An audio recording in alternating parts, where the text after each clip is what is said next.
Hey students, this is Professor Pitts. I wanted to create a quick lecture for you. I'm going to try to keep this to 10 to 15 minutes, but I want to go through the syllabus so that you have a good sense of what is expected in this course, what I expect, and so you have a good idea of kind of how the course will be laid out. Well, first of all, I want to give kind of a really brief introduction to the course. You'll get an introduction to the content in the first lecture this week, but let me just say generally, I love teaching this course. I think it's fascinating. I'm excited for a great semester. Um, what the comparative religion department has done is they've split the entire universe of Jewish history into two courses, 361 and 362. 361 starts in the biblical era and goes until the rabbinic time. 362 starts in the medieval history and goes till the modern period.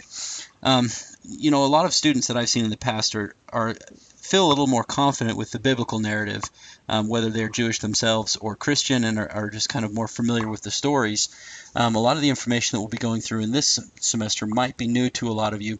But it really is fascinating stuff. I think you're really going to enjoy it, and you'll see a very interesting narrative of the Jewish history as it kind of flows through the world history in general, and Christian history and Islamic history.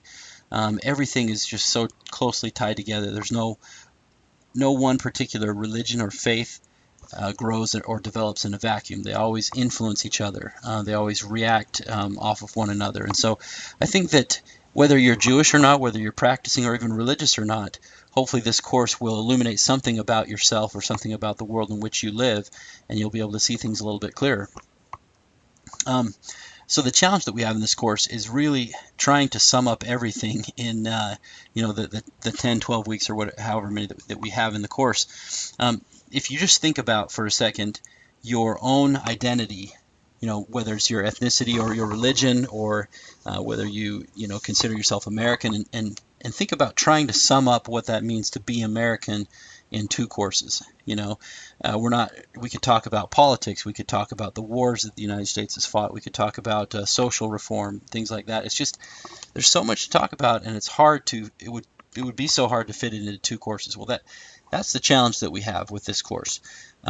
We are going to be talking about theology, we're going to be talking about history, we're going to talk about sociology, political science. There's going to be so many different parts of this puzzle that we'll be piecing together throughout the semester.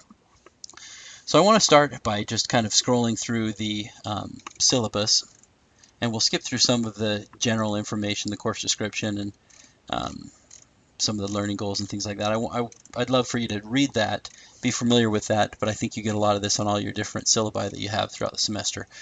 I'll start really focusing on the actual expectations for the course. Okay, here we go. All right, so the course is broken into these different sections. The thing that I like about this course, and I think is very fair, is that if you do the work, you will automatically get 100% in a lot of these sections, and you'll get all the points. The postings and replies, you can get 100% on that by just doing it. The email reflections, just doing it. The synagogue assignment, just doing it. And then these other ones, doing it well, you will be graded on the quizzes, the paper, and the final exam. So I'll go through each one of these individually. First of all, basically the way that the course is going to work is that every Monday morning a new lecture is going to be posted. It should be there available in the morning, and that will be the lecture on basically the readings for the week. Now the lecture doesn't stem, you'll see that it won't stem exactly from the readings.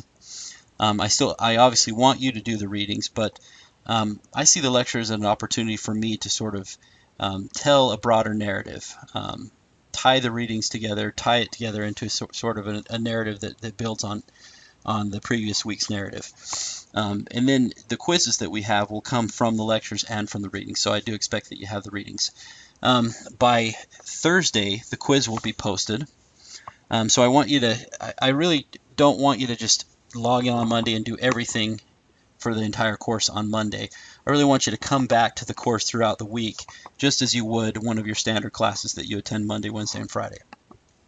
So as you see here, each week, each module will be posted beginning on Monday morning and ending on Sunday night. Um, I will have a discussion board that will be posted along with the lecture. Now, this discussion board is really wide open. I want you guys to see this as a forum for saying whatever was interesting, pointing out something that you were concerned about. I really would love if some of these lectures not necessarily just inspired you, but also sort of inflamed some of your curiosities or concerns. I wouldn't be offended at all if you were opposed to some of the points I make in the lecture or that I introduce in the readings, and we started a dialogue, and I would be happy to participate in that. One thing, let me just say about the discussion points, building on semesters before. I like to participate in the discussions. I like to get on there and just add sort of my thoughts and some points, but I don't want my postings to end the discussion. I feel like that's what I've seen in the past, is as soon as I sort of comment on a discussion, on a posting, and there's a discussion building, nobody wants to post after me because it's as if I'm coming in and kind of, ending the discussion. And I don't want it to feel like that at all, because in an academic setting, we all grow as we participate together. And I feel like each one of you will bring a unique perspective to the discussion posting. And I am perfectly cognizant of the fact that I will be able to learn things from your perspective, and I'm very excited about that. So I don't want my postings to sort of be seen as authoritative necessarily, aside from the fact that I am the professor, and have my opinions, but my opinions won't necessarily dictate what your grade will be or anything like that. So I want to put that to rest pretty quickly. But the discussion postings, essentially what you'll be expected to do is on the forum, 12 weeks out of the semester, I want you to post some sort of reaction to the paper, to the readings or to the lecture. Just 1 to 2 paragraphs. It doesn't have to be too long. I do want to see that there is a little thought involved.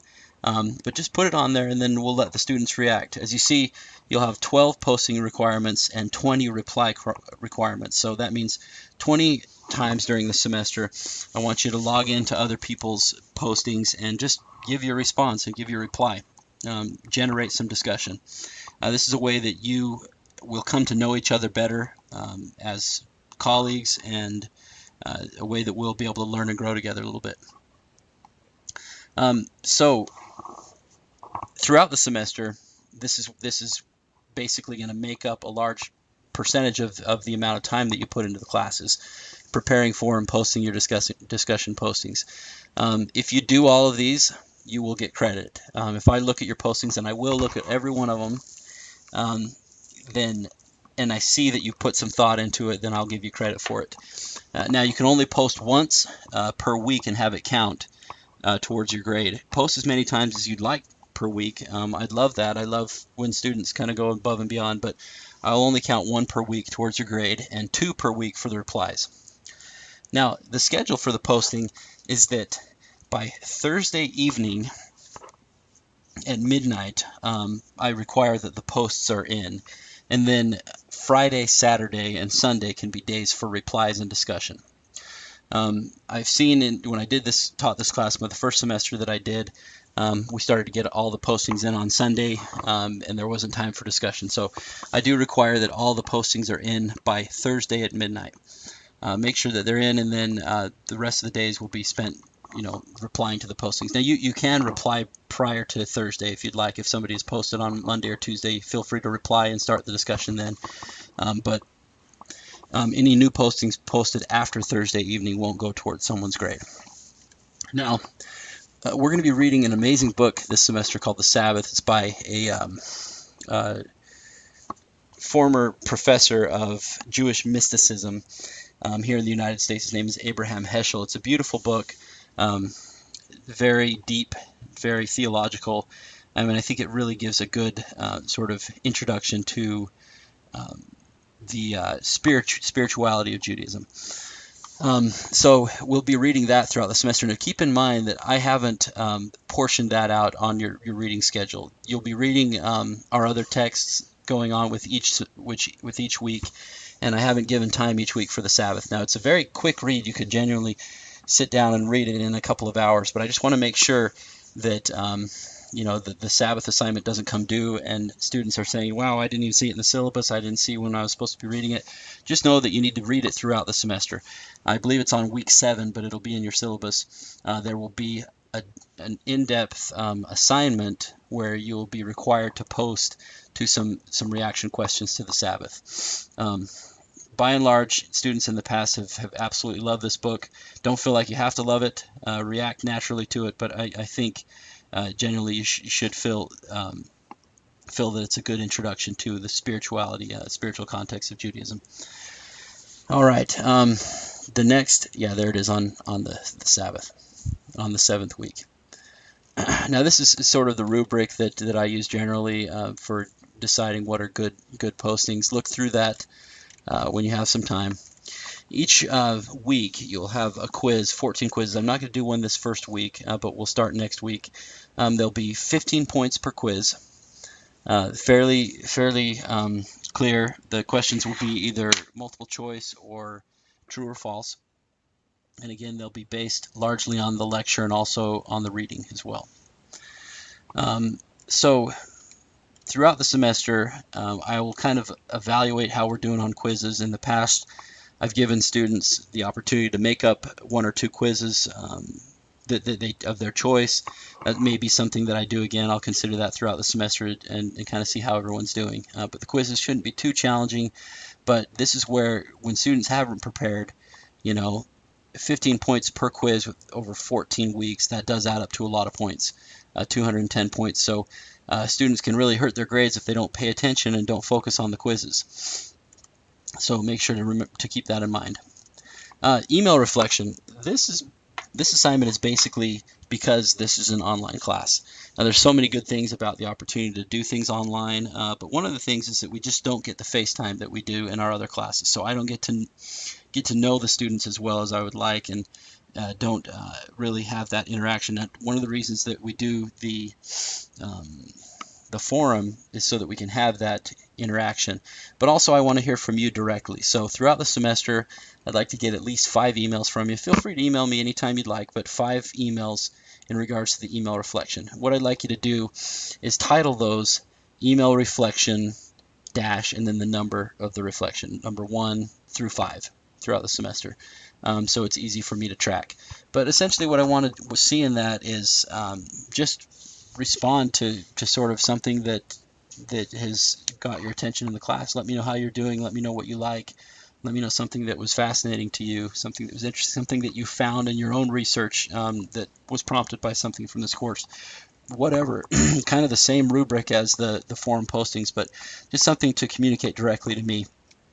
And I will respond to the vast majority of the email reflections so that we can maintain that dialogue. Again, that's another free points. If you do it, you get the points, 4% of your grade.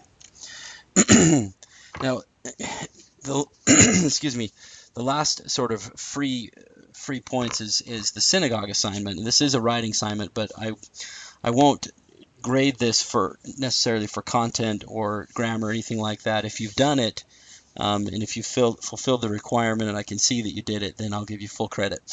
Essentially what you'll do throughout the semester, this is a living religion assignment, an aspect of the class. You will attend a synagogue. It can be Reformed, Conservative, Orthodox, Reconstructionist. It doesn't matter, but some sort of Jewish synagogue. If there's a holiday throughout the semester, which there will be, you can attend a holiday service, or you can just attend a regular Sabbath service on Saturdays. But I want you to go there and I want you to observe, read through this paragraph and kind of see what the expectations are, and then you'll write a brief paper just analyzing your experience. But by and large, students in the past have seen this as the most rewarding part of the class. And I personally feel like years from now, this will be likely the one thing that many of you will remember about the class is this opportunity to attend a synagogue. It really is, a very important part of the learning process. Next, we have a writing requirement. Now, I have essays on here. I should just take that S off. This is from previous semesters when I've required 2 papers, but I only require 1 paper now. 150 points, 5 to 6 pages is a standard research paper. This will be due near the end of the semester. You'll see the dates in the syllabus.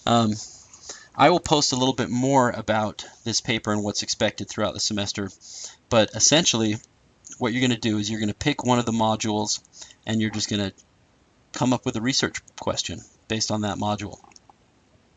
So essentially what I'm saying is it can be anything related to the scope of the class. You could talk about modern Israel. You could talk about rabbinic Judaism. You could talk about Jews in the Ottoman Empire. Whatever you'd like, but I'd like to see some real thought go into this paper. And that this is where I really get down and do some serious grading, because I want to see that the students have really focused on coming up with a good question. And I'm happy to review your questions. If you have a research question that you'd like to run past me, feel free to shoot it over to me. It can even be one of your reflection emails to communicate with me your research question, and we can discuss it. But I really want to see some thought and some attention. And again, you have throughout the semester to do it. It's due near the end of the semester. And then finally, there'll be the final exam. Let's see. Yeah. And this will be 20% of your grade. I try not to make it too difficult. It is a comprehensive exam. It covers everything throughout the semester. There will be true-false questions, multiple choice questions, some fill-in-the-blanks, and then an essay section. Now, you won't have to take this in at any particular time. You'll have a little over 24 hours to do it. Usually what I do is I split the sections into sort of different separate essays, so you don't even have to take the entire exam all at once. You can take each section separately. That's fine with me. But if you review your quizzes, if you focus on reviewing the lecture slides, which I will post each week, then you'll do fine on the quiz, or on the final exam. So again, I haven't desired to make this class too difficult. I don't want students to stress too much about that aspect, and really focus on learning from each other, focus on doing well in the forum, and learning from each other. So if you have any questions specifically about the class, feel free to contact me. Again, just remember that the lectures will be posted on Monday along with the readings. Post to the forum by the end of the week on Thursday, and then throughout the rest of the week you'll have time to do the replies, and then the quiz will actually post after Thursday at midnight as well. So Friday in the morning every week the quiz will post. All right, thank you so much for being a part of this semester. I hope it goes well. I'm very excited.